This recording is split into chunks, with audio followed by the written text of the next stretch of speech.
es Exitosa Perú, la voz de los que no tienen voz. Y esto es Hablemos Claro. Estamos con Jesús Verde de los estudios centrales de Exitosa en Chorrillos. Y hay un debate sobre esta situación que se ha generado, sobre si es legítimo o no es legítimo plantear una vacancia presidencial en un contexto como este. Ya la ministra de Justicia se supone que el día de hoy, o en todo caso a más tardar el lunes, está presentando una medida cautelar o algo similar para solicitar la intervención del Tribunal Constitucional. Es decir, que el Tribunal Constitucional diga que lo que está haciendo el Congreso no lo puede hacer desde el punto de vista constitucional. Y estamos ya conectados, señora Magariño, con nuestros invitados virtuales. César Delgado Guembes, ex oficial mayor del Congreso, y Gustavo Gutiérrez Tixe, constitucionalista. Muy buenos días a ambos. Buenos días, Nicolás. Gusto saludarte. Don César Delgado Guembes es el primero que tenemos en la línea. Gustavo, yo no sé si Gustavo está conectado. ¿Cómo estás? ¿Qué tal? Qué gusto, Nicolás. Saludos al doctor Delgado Guembes. Muy buenos días entonces a ambos, bienvenidos. Comencemos. ¿Quién de los dos quiere comenzar? A ver.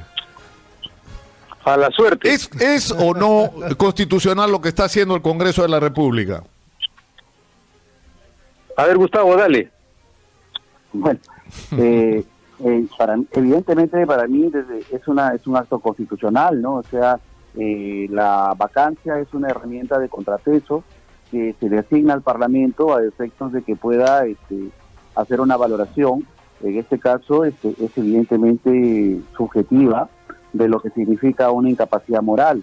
No estamos en una calificación técnica de la incapacidad, como puede ser, por ejemplo, con la muerte o la enfermedad grave, que son, sí, definitivamente irreversibles, y en el caso de la enfermedad grave tendría que haber una certificación técnica. Aquí estamos hablando de una incapacidad moral desde un punto de vista político, la moral política. Se entiende que no hay una credibilidad, no hay una capacidad o legitimidad de parte del dignatario de continuar en el ejercicio del cargo, actuando con el decoro que demanda la función, y por tanto el Congreso tiene la plena capacidad constitucional para poder declararlo en incapacidad y proceder a su vacancia. La condición sustancial es de que debe alcanzar un alto nivel de consenso que exige los 87 votos, que es lo que el Tribunal Constitucional en su debido momento, inclusive de manera activista, interviniendo en actos políticos propios de los fueros políticos, ha señalado que para concordar con el principio de razonabilidad debe exigirse como mínimo un nivel de votación que llegue a tener un alto consenso. Y por tanto, si es que se cumple con los 87 votos, en consecuencia el acto es constitucionalmente válido. César Delgado Guembes, ¿qué dice a esto? Nicolás, es cierto lo que señala el doctor Gustavo Gutiérrez. Hay que hacer una tingencia para precisar las cuestiones, ¿no?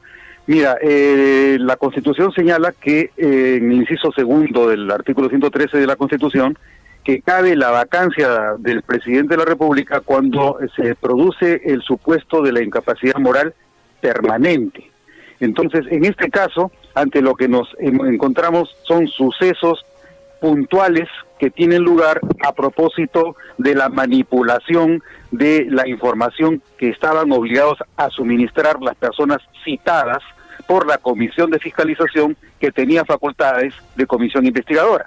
Entonces, la pregunta es si es que estos hechos que implican al presidente de la República en un acto de maquinación o de manipulación de las declaraciones para desviar o para ocultar la verdad de manera que ésta no se conozca apropiadamente en un proceso de fiscalización que se realiza en el Congreso, si es que estos actos son parte o no son parte de una estructura que pondría al presidente en la condición de un incapaz moral de carácter permanente. Entonces, lo que hace falta, a mi juicio, es determinar si es que los actos en razón de los cuales se lo ha denunciado por los audios que todos conocemos, forman parte de una estructura moral que lo ubicaría él en la condición de incapaz.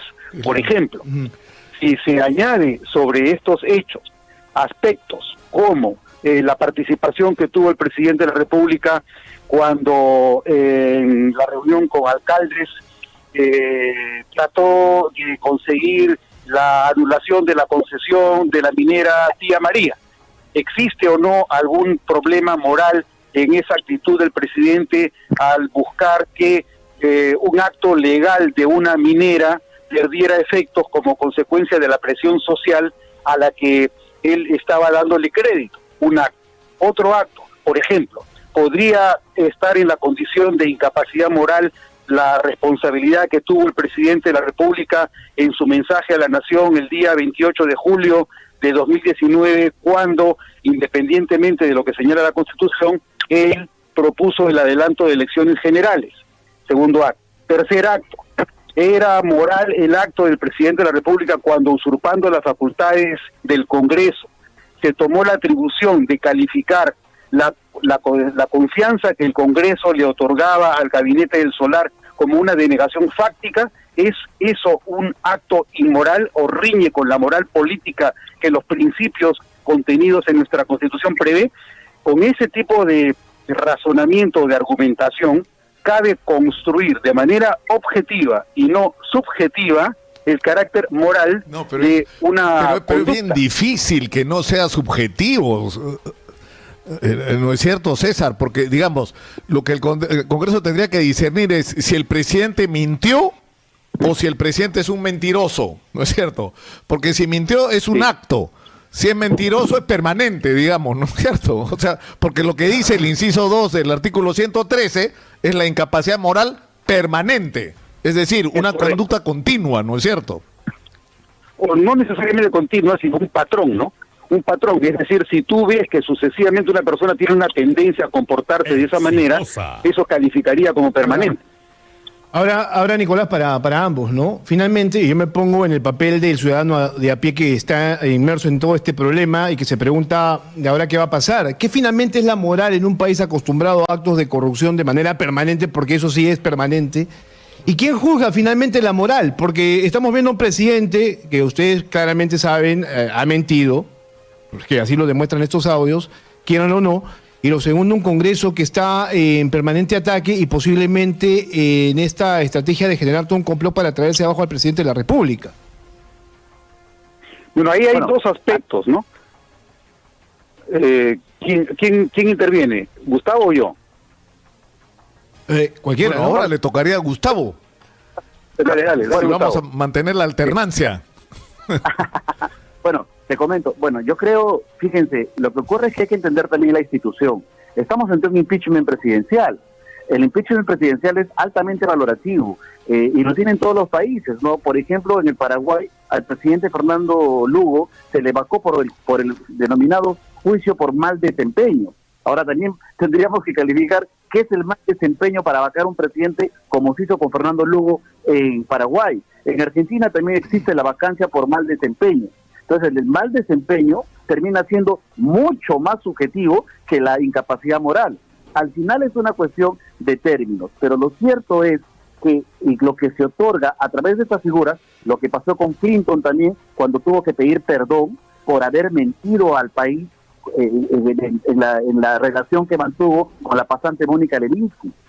Si ustedes observan aquí, en los Estados Unidos, lo que hubo fue una aceptación del perdón porque la vacancia ya estaba en camino. En consecuencia, si nosotros advertimos esto, es de que tiene que haber un estamento político que evalúe una situación porque genera una crisis de gobernabilidad en razón que el dignatario ya perdió credibilidad no solamente en este momento, sino permanentemente de cara al futuro. Ahora bien, para finalizar, ¿no? Usted podrá decirme, pero ¿quién va a calificar? El Congreso. No conocemos otra institución. Nos hemos pasado 200 años buscando una institución que sustituya la legitimidad política de un parlamento y no la hemos inventado. Por tanto, mientras no la inventemos, con la composición que tenga, el parlamento es el ente de cierre en estos casos de mal desempeño o de incapacidad moral de un presidente de la República. Para complementar lo que ha señalado a Gustavo, me gustaría añadir que justamente ante lo que nos encontramos es ante la falta de convicción democrática en general en el país. una institución que de acuerdo a la Constitución representa al pueblo, donde se señala que el Perú es una república democrática y representativa, y donde se señala también que el origen del poder del Estado es un origen popular. ¿Hasta dónde estamos dispuestos a creer que cuando vamos a las urnas y votamos por una representación, esa es la representación que es la titular de nuestra representatividad? Nos guste o no nos guste, es la voluntad popular. ¿Creemos que eso es suficiente o no lo es? Si creemos que es suficiente, entonces actuemos en consistencia con esa creencia. Si creemos que no lo es, entonces sinceremos nuestra Constitución y digamos que no queremos que el Perú sea ni una república, ni una democracia, ni que esta democracia sea representativa, y por lo tanto declaremos que el Perú debe ser un país de dictadura, con autoritarismo y con autocracia. Pero César, lo que tú estás diciendo en este momento cuestiona el planteamiento que está generando el Ejecutivo con esta medida cautelar que están presentando ante el Tribunal Constitucional. Que no conozco el texto, no sé si ha sido publicado, pero en todo caso no he tenido todavía acceso a él, pero lo que están pretendiendo hacer es cuestionar la legitimidad constitucional de lo que está haciendo el Congreso esta semana. ¿Es legítimo o no es legítimo lo que está haciendo? ¿Tiene algún asidero lo que está planteando el Ejecutivo, sí o no? Mira, el Código Procesal Constitucional prevé la acción competencial. La acción competencial supone que existe un conflicto entre dos poderes del Estado, porque uno de ellos se excede respecto de sus competencias e invade las de otro. Pregunta, ¿cuál es la competencia del Poder Ejecutivo que estaría invadiendo el Congreso cuando en ejercicio de una competencia que la Constitución le reconoce y el reglamento del Congreso la desarrolla, cumple con el proceso paso a paso de lo que se prevé en las normas? ¿Existe conflicto de competencias? A mi parecer no lo habría. Sin embargo, asumamos que dentro de la lógica del Poder Ejecutivo y como ejercicio o estrategia de su defensa, presenta la acción competencial aspirando a que a través de la medida cautelar, siempre y cuando colaboren con el Poder Ejecutivo los magistrados que le den mayoría para dar por admitida la acción competencial, si el Tribunal Constitucional otorgara la medida cautelar tendría que otorgarla antes del día viernes 18, es decir, entre lunes y jueves tendría que ordenarle al Congreso que suspenda el proceso de vacancia presidencial, porque supuestamente el Congreso estaría infringiendo las competencias del Poder Ejecutivo. Si ese fuese el caso, habrían dos opciones. El Congreso se inhibe acatando la disposición cautelar del Tribunal Constitucional a favor del Poder Ejecutivo, o el Congreso sigue adelante con su proceso desconociendo la medida cautelar que otorgara el Tribunal Constitucional. Si avanzáramos un poco más y dijéramos, muy bien, el Congreso ha procedido de acuerdo a sus atribuciones independientemente de la medida cautelar otorgada a favor del Poder Ejecutivo por el Tribunal Constitucional. Entonces, si fuese así, el Congreso podría tener la alternativa de o declarar la vacancia o no declarar la vacancia. Gustavo. Si no declara la vacancia, no hay ningún problema, porque el presidente de la República, debido a que no se alcanzaría el número de votos suficientes, mantendría el cargo sin ningún problema. Pero si el Congreso consiguiera los 87 votos que prevé el tribunal en su sentencia 156-2002, en el caso de Tineo Cabrera, y además el artículo 89A del reglamento del Congreso, si el Congreso alcanzara los 87 votos, en ese caso el presidente de la República quedaría vacado en el cargo independientemente de la medida cautelar otorgada en favor del Poder Ejecutivo por el Tribunal Constitucional. En ese supuesto, nos encontraríamos ante un conflicto muchísimo más grande, porque ya no solamente estamos ante un conflicto de competencias entre el Poder Ejecutivo y el Congreso, sino también un conflicto de competencias entre el Tribunal Constitucional y el Congreso, donde el Congreso, en ejercicio de las facultades que la Constitución le reconoce, ya habría declarado la vacancia del presidente de la República. Por lo tanto, el presidente de la República vendría a ser el señor Manuel Merino de la Lama, en vez de el señor Vizcarra. Pero si el señor Vizcarra se aferra al puesto, obviamente el Perú pasaría por una crisis aún más grave, porque tendríamos 2 presidentes de la República, cosa que no ocurre por lo menos desde el siglo XIX. Gustavo, tu punto de vista. Bueno, yo creo que eso sería un acto más bien de contragolpe, y gravísimo. Si es que ellos están en la lógica de un supuesto golpe, esto sería pues prácticamente un contragolpe, porque fíjate tú que los actos, en este caso, son actos políticos propios, son actos políticos no justiciables, son decisiones políticas. Pretender judicializarlo es gravísimo, y un abocamiento de un órgano como el Tribunal Constitucional a tener que evaluar un acto que está en proceso, realmente sería pues una desnaturalización de las funciones de un órgano de control constitucional. No habría, a mi criterio, ningún fundamento constitucional para poder admitir un proceso competencial. Aquí no se discute la competencia, de competencias de un estamento a otro. Gustavo, si me permites, lo que ha dicho textualmente la ministra de Justicia, lo que ha dicho textualmente es lo siguiente: que lo que están buscando es que el Tribunal Constitucional determine si es posible que el Congreso interprete de esta manera la vacancia por incapacidad moral, o lo que está ocurriendo es que se está afectando la competencia del gobierno de dirigir la política y de realizar una serie de acciones en el contexto de una pandemia y reactivación económica. Es decir, sí están planteando lo que dice César es una acción competencial. Repito, o sea, es que todo podría entrar bajo la justificación de los abogados, ¿no? A veces acá hay hierros o excesos, pero esto más temprano que tarde va a generar una responsabilidad por infracción a la Constitución de los propios magistrados, porque estarían competencias. Bajo esa lógica, en consecuencia, no se hubiera podido ni siquiera iniciar el procedimiento contra Pedro Pablo Kuczynski. Hasta el día de hoy, Pedro Pablo Kuczynski no tiene ningún tipo de acusación. Y en ese momento el origen de este presidente de la República y de este gabinete y de este poder ejecutivo tiene que ver mucho también con una vacancia tácita, el término que le gusta bastante al presidente, ¿no? ¿Por qué? Porque Kuczynski renunció porque sabía que ya la vacancia era inminente y ya había los votos necesarios. Ahora, este caso es muy parecido, o sea, y llegar a esto a judicializarse, yo creo que es un exceso que linda con la infracción a la Constitución. Claro, yo quiero ahí ahondar un poquito más, Nicolás, porque es importante. Este es un juicio político que va más allá de lo que es obviamente el accionar del Poder Judicial y el Ministerio Público, que son dos cosas diferentes. El Ministerio Público es el que inicia la acción penal en estas circunstancias y el que está llevando a cabo una investigación en diferentes ámbitos. Yo entiendo que la ministra de Justicia también ha dicho de que se cuestiona el tema de los audios y su ilegalidad. No sé si esto sea bueno como estrategia en estas circunstancias, es decir, atacar por ese lado para buscar que el presidente también salga bien parado de esta situación.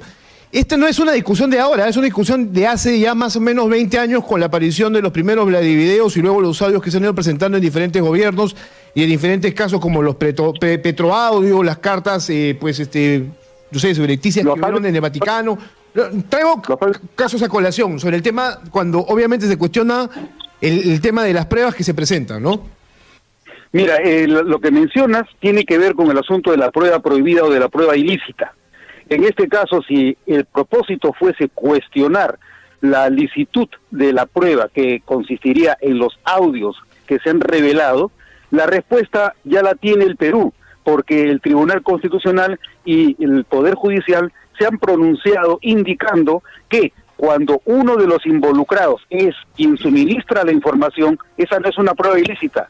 Entonces, si quien ha suministrado la información es la persona que está afectada, eso no es prueba ilícita ni prueba prohibida. Por lo tanto, no se debe descartar la validez de esa prueba. Más bien, engarzando con la pregunta relativa a la admisibilidad de la acción competencial, yo entendería, dada la debilidad del argumento con el que el Ministerio de Justicia presenta la posibilidad de presentar la acción competencial y la medida cautelar, me parecería que más tuviera relación con la intervención que tuvo el congresista Gino Costa. Él señalaba que debido a que el presidente de la Comisión de Fiscalización no pidió autorización a la Comisión de Fiscalización para utilizar un documento recibido en su despacho como presidente de la comisión, si es que el haberse alejado del proceso natural que era la comisión investigadora, esto supone alguna violación de los principios del debido proceso parlamentario, porque se está extrayendo documentación que debió previamente haber sido procesada por la comisión investigadora antes de haber sido extraída del proceso para utilizarla públicamente por el Pleno.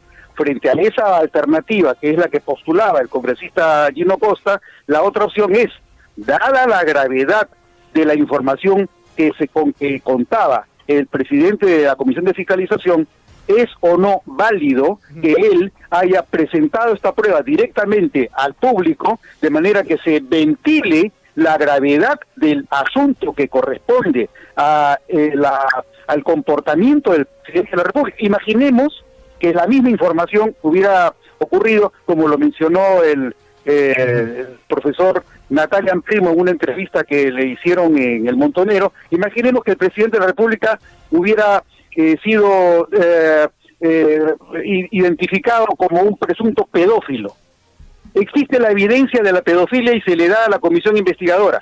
Quiere decir que si el presidente de la comisión suministra esta información, el presidente de la República no puede ser procesado mediante un proceso de vacancia en virtud del acto gravísimo en que consistiría que existe evidencia de que es pedófilo. Ahora, Gustavo, finalmente esto, o sea, el marco que establece la Constitución deja un espacio muy subjetivo, ¿no es cierto? Y en la medida que es muy subjetivo, por eso, por iniciativa de Javier Alorlandín, el Tribunal Constitucional propuso y logró que se pusieran vallas muy altas, ¿no es cierto? Que tuviera los 2/3 de la votación para que pueda proceder una vacancia presidencial. Ahora, estamos enfrentados ante un hecho, ¿no es cierto?, que es la aparición de un audio que, más allá de quien lo grabó, etcétera, el presidente ha reconocido como cierto, y ese audio que reconoce como cierto, el presidente está diciendo: yo me reuní 2 veces, tú qué vas a decir, a ver, vamos, ahora vamos a ver qué decimos. ¿No es cierto? Pero luego de la divulgación de esos audios, el presidente ha insistido en decir que él nunca se reunió con Richard Swing. Entonces, ¿qué consecuencias? O sea, y tú has hecho la referencia a Clinton. Lo que salva la presidencia de Clinton es el reconocer la verdad y decir: sí, pues esto ocurrió, pido perdón. Y eso lo salvó. Si no lo hubiera hecho, lo vacaban. Correcto. O sea, ¿por qué? No entiendo por qué Martín Vizcarra no hace un proceso de autosanación, diciendo, ¿no es cierto?, reconociendo que sí, pues me equivoqué y pido perdón por el error. Yo creo que hay un exceso de soberbia, y creo que hay en este caso en concreto una confrontación que no cabe en un modelo democrático, porque un modelo democrático se estructura sobre pesos y contrafrenos, ¿no? Lamentablemente es el mismo hierro que hemos tenido a lo largo de la historia de los últimos 30 años, donde las figuras presidenciales siempre han pretendido que los parlamentos sean una comparsa. Y eso genera graves problemas, porque al final el juego democrático implica que haya una correlación de fuerzas entre parlamentos y ejecutivo. En consecuencia, tenemos 2 poderes enfrentados ya desde hace bastantes décadas atrás, que generan estas situaciones de insostenibilidad.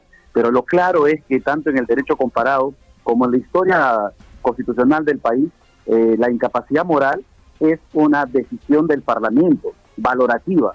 Yo diría hasta subjetiva, sin temor a hierro. Es una decisión subjetiva de parte del Parlamento, y es por eso que el Tribunal Constitucional ha señalado, pues, de que siendo tan subjetiva debe requerirse un alto nivel de consenso y la obtención de los 87 votos. Y como tú dices, a veces es mejor retroceder para evitar finalmente un desenlace nefasto, porque no estamos acá hablando esencialmente de la validez de una prueba, de los hechos delictivos o no. Estamos hablando del decoro y del comportamiento de una figura que en este caso le ha mentido al país. como lo hizo en su momento Bill Clinton, pero que inteligentemente lo que hizo fue retroceder, reconocer el error, pedir perdón a todo el país, no solamente al Parlamento, y definitivamente con esto desinfló la acusación que ya la oposición lo tenía cocinado.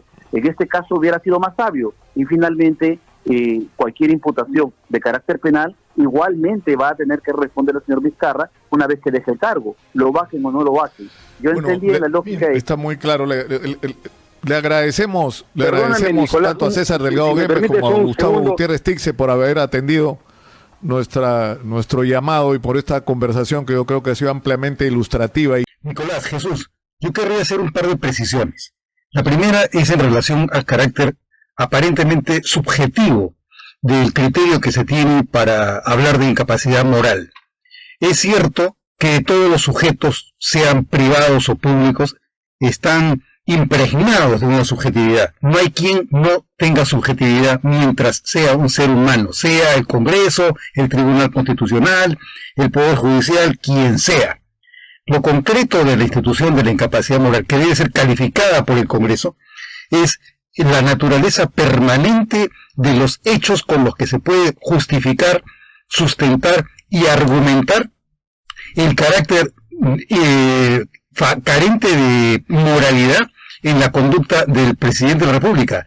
Pero ese carácter moral que se reprocha al presidente de la República debe ser sustentado. Lo exigible del carácter moral y permanente de la conducta del presidente de la República tiene que ver con los hechos con los cuales se justifica objetivamente, argumentativamente, la sucesión de actos en los que se puede reprochar la deficiencia del presidente de la República. Él, por ejemplo, puede no haber actuado correctamente, no solamente en relación con la maquinación, con el maquillaje, con el encubrimiento que se quiere hacer de la verdad, obstruyendo de esa manera la búsqueda de la información que debe realizar la Comisión de Fiscalización en atribución de las competencias de investigación que le corresponden.